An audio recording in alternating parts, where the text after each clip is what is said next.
সমাগত পঞ্চায়ত নিৰ্বাচন অহা ৭ মে তাৰিখে হ'বলগীয়া দ্বিতীয় পৰ্যায়ৰ নিৰ্বাচনৰ বাবে সকলো দলৰ দলীয় প্ৰাৰ্থীসকলে তেওঁলোকৰ প্ৰচাৰ কাৰ্য চলাই আছে। শনিবাৰেও ভাৰতীয় জনতা পাৰ্টীৰ প্ৰক্ষেপিত প্ৰাৰ্থী জুৰি কুমাৰী মালিয়ে এখন নিৰ্বাচনী সভাত অংশগ্ৰহণ কৰে। পলাশবাৰী সমষ্টিৰ অন্তৰ্গত ৫১ নং মালিয়াটা গাঁও পঞ্চায়তৰ ৫ নং ছয়ানী ৰাণীৰ আঞ্চলিক পঞ্চায়তৰ সদস্য প্ৰাৰ্থী জুৰি কুমাৰী মালিয়ে বিপুল ভোটত জয়যুক্ত কৰাবলৈ ৰাইজক আহ্বান জনায়। লগতে উক্ত সভাত উপস্থিত থাকে পলাশবাৰী বিধানসভা সমষ্টিৰ বিধায়ক হেমাংগ ঠাকুৰীয়া, বিশিষ্ট সমাজকৰ্মী চিৰাজ আলী তথা মণিয়েৰী ৰাইজ গয়ৰহৰ সভাপতি সম্পাদককে আদি কৰি বিশিষ্ট ব্যক্তিসকল।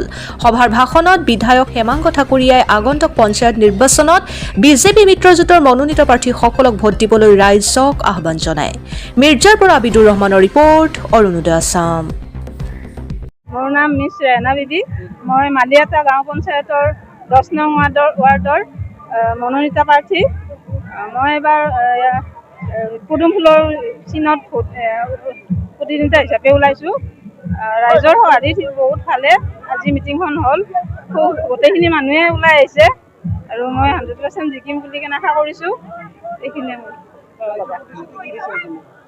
ৰাইজৰ যিখিনি অসুবিধা বা যি কাম আছে সেইখিনি মই আগবঢ়াই নিবৰ কাৰণে সদায় আগবাঢ়ি থাকিম, সহায় কৰিম। মণিয়াৰীত উপস্থিত হৈ কিনে ভালে লাগিছে। মাননীয় বিধায়ক মহোদয় ইয়াত উপস্থিত হৈছে আৰু ৰাইজৰ সঁহাৰি খুবেই ভাল। ৰাইজে আমাক এতিয়া মাৰ বান্ধি থিয় হৈছে যে ৰাইজে আমাৰ বিজেপি ভাৰতীয় জনতা পাৰ্টীক ভোট দি জয়যুক্ত কৰিব। আৰু গোটেইখিনি ঘূৰিলোঁ, মই ঘৰে ঘৰে গৈ প্ৰচাৰ চলাইছোঁ। ৰাইজৰ সঁহাৰি খুবেই ভাল পাইছোঁ।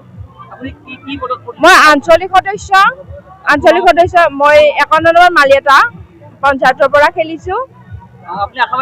মই জয়ী হ'ম বুলি একদম 110% দিছোঁ। মইতো জয়ী হ'মেই আৰু ৰাইজৰ কাম কৰিম বুলি প্ৰতিশ্ৰুতি দিছোঁ। 99% আমাক দিয়ক, 1% সিহঁতক এই ঘৰিয়ালৰ চকু পানী টকা কেইটাক দিয়ক।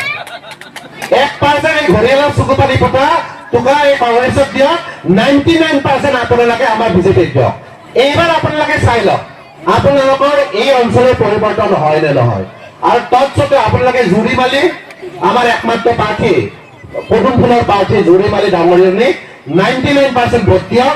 আমাৰ ৱাৰ্ড মেম্বাৰৰ প্ৰাৰ্থীক আপোনালোকে 99% ভোট দিয়ক। দেখিব আপোনালোকৰ পৰিৱৰ্তন।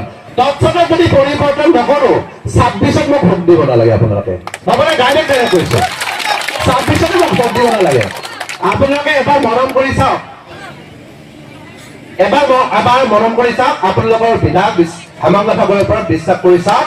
আপোনালোকে ভোট দিলে আপোনালোকৰ কাম হ'ব। খোলাখুলি কথাটো এনেকুৱা ধৰণৰ যে আমি আমাৰ বিধায়কৰ দায়িত্ব সকলো জাতি জনগোষ্ঠী আৰু সকলো অঞ্চলৰ উন্নয়ন।